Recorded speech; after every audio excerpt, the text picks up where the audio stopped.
అద్దెకి ఉంటున్న ఇల్లు.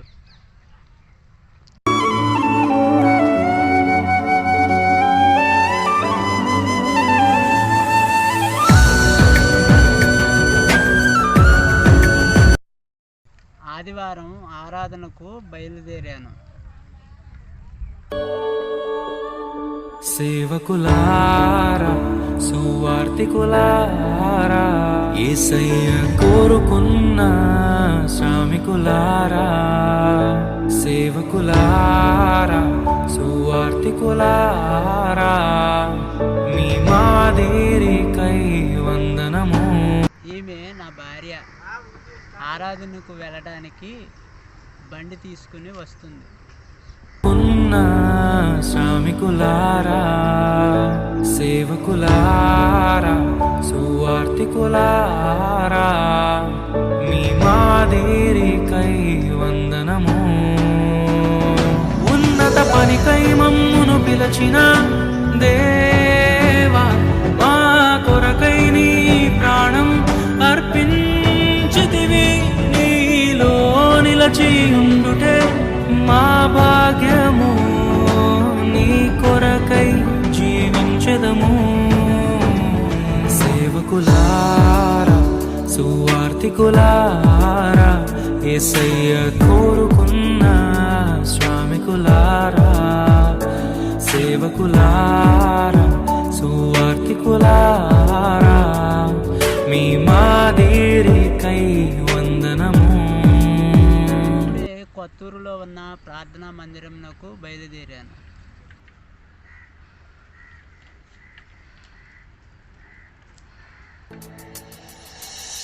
దైవాజ్ఞను నెరవేర్చుటకు మా కోసం బలి అయ్యారు. ప్రభు రాజ్యం ప్రకటించుటకు ప్రాణాలని విరచారు. మా ఆత్మను రక్షించుటకు హతసాక్షులు మీరయ్యారు. నీతి కిరీటము పొందుటకు అర్హులుగా మీరున్నారు. ఈ అబ్బాయి నా కుమారుడు రోషన్ బాబు. ఎక్కడ ఆరాధన ఉన్నా కానీ నా బిడ్డ సహాయంతో ఇలా వెళ్తాను. మా ఆత్మను రక్షించుటకు హతసాక్షులు మీరయ్యారు. ఇప్పుడే కొత్తూరు చేరుకున్నాను.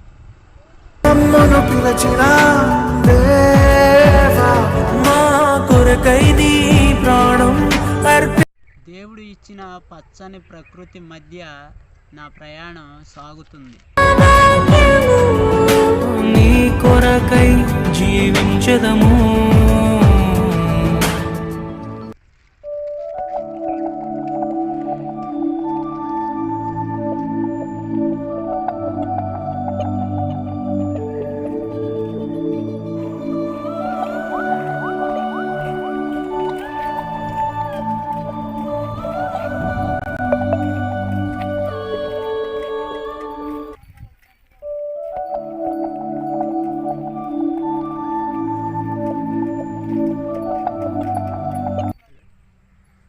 ఇదిగో నా ప్రార్థనా మందిరమునకు చేరుకున్నాను.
నిజమే కదా, మన దైవ సేవకులు మన కొరకు ఎంతో పాటుపడుతున్నారు.